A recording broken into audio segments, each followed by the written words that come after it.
Here's one, career and success. I'm at a crossroads in my life, and I could go down many routes, I guess, depending on where you're from, career-wise.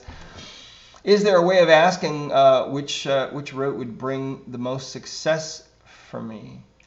Now, this is something that we've talked about before, in the emotion code. One of the and in the body code as well. One of the things it's a natural tendency of people. Once you start learning that you can ask questions and get answers from the subconscious mind, the natural tendency is to want to ask the subconscious and do muscle testing for everything.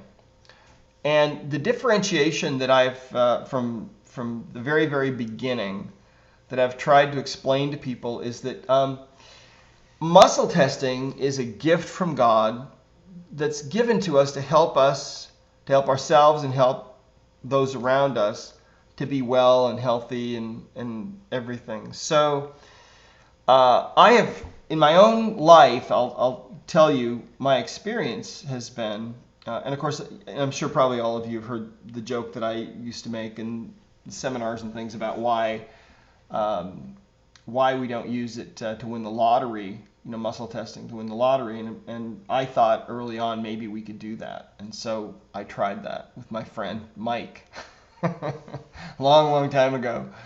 We thought, hey, if all the information out there, if all the information about everything is out there in the universe, the winning lotto numbers are out there too. We can tune into those. Past, present, and future are all the same. We can tune into those, and it's going to be amazing. We're going to be so rich, and it didn't work. So I like to differentiate a little bit about muscle testing to get answers for imbalances that we have and releasing those imbalances. And there's kind of a line there. If in my mind, if you're trying to get answers about something really important for your life or your career or whatever, you want to make sure, and this is just me, you can do whatever you want, but in my experience, you're very wise to ask for help from up above, because if you're just running on your own, under your own power, and you're trying to make huge decisions that can influence the whole rest of your life, decisions like, should I marry this person? Should I make this big career change, etc.? Those decisions you really want to ask for help about. And so and that's what I've done in my life. So let me show you the formula that I have used. Okay, I didn't come up with this formula, but this is the formula that I use, and I think it's worked really, really well for me. Number one, you study it out. Study out the problem or question, and then you come to some kind of a conclusion. Make an educated decision. And even if you're not sure which way to go on this thing, just decide one way or the other. And then what you do is you ask God.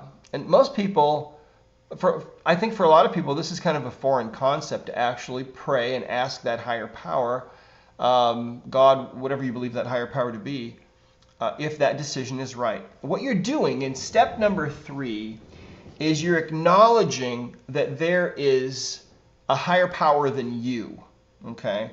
And you're asking that higher power for help. Now, when you do that, the answer immediately begins to be broadcast to you, in my experience. And you'll feel that answer as one of these two. You'll either feel peace or calmness of mind about the decision that you've made, if it's right, okay? Or if the decision that you've made is not right, you will feel anxiety or confusion about it. Now, it's not like you're going to hear trumpets blaring, all right? It's just kind of it's a subtle kind of a thing, but I've been doing this all my life, and I can tell you it works. It absolutely works. So it's just a subtle kind of a feeling of peace, or it's like you just get that feeling that feels peaceful or calm, or you'll continue to feel anxiety or confusion about it.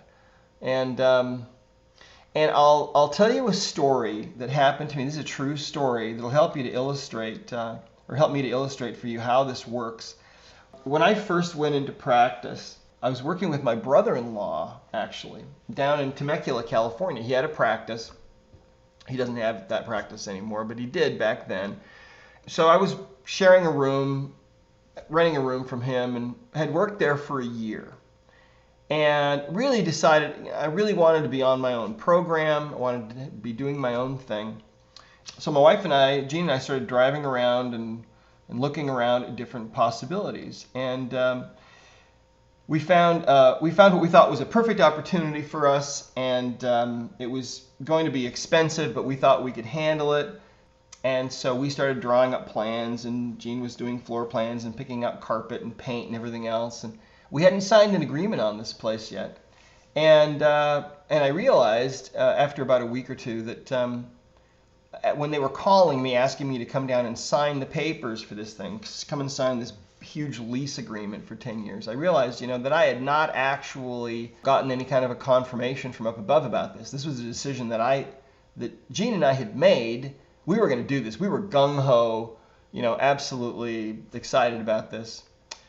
I decided, actually we both decided we wouldn't move on this thing until we felt like we had some confirmation from up above.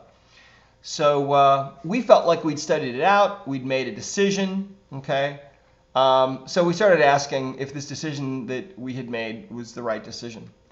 And this went on for 3 weeks, okay? These people were calling me all the time saying, hey, you've got to come down and sign these papers, and I'm holding off because I hadn't been able to feel this answer, this peace or calmness of mind about this decision. This was a huge decision. I mean, it was going to influence where we lived, where we raised our kids, the people that I was going to be interacting with in my practice, and the amount of money that we were going to have to come up with every month, which was going to be a pretty big nut to crack. Well, anyway, this went on for 3 weeks. Praying, I was fasting, trying to get an answer and so on, and the answer just wasn't coming. I wasn't able to feel this peace or calmness of mind. But see, I was only open to hearing one answer, and that was the answer that this was the right thing, and it was not coming because it was the wrong thing. And so finally, they called me again. They said, look, you got to make a decision. We've got to have you come down and do this. And I realized I had to make a decision immediately. This couldn't go on. And so I started thinking about it, and I started thinking, okay, maybe this isn't the right decision. Maybe I haven't been open to that. Maybe this is really the wrong thing for me. And so I thought, okay, if it's not the right thing, I can live with that. And so I made that decision. Okay, let's just decide this is the wrong decision. And immediately it was like this cloud of peace settled over me, and I just started laughing out loud because I knew that was the answer. And it was a funny thing because a number of years ago we went back and looked at the numbers from that agreement in that place. And by the way, this whole facility that we were going to be in, it was a big outdoor mall. Beautiful, beautiful place, but it went into receivership about a year after we would have signed the agreement. And a few years ago, I was looking through some old documents and I came across our agreement with them, and we would have totally gone bankrupt if we would have gone into that place. So anyway, sorry that was so long, but hopefully that was interesting for you.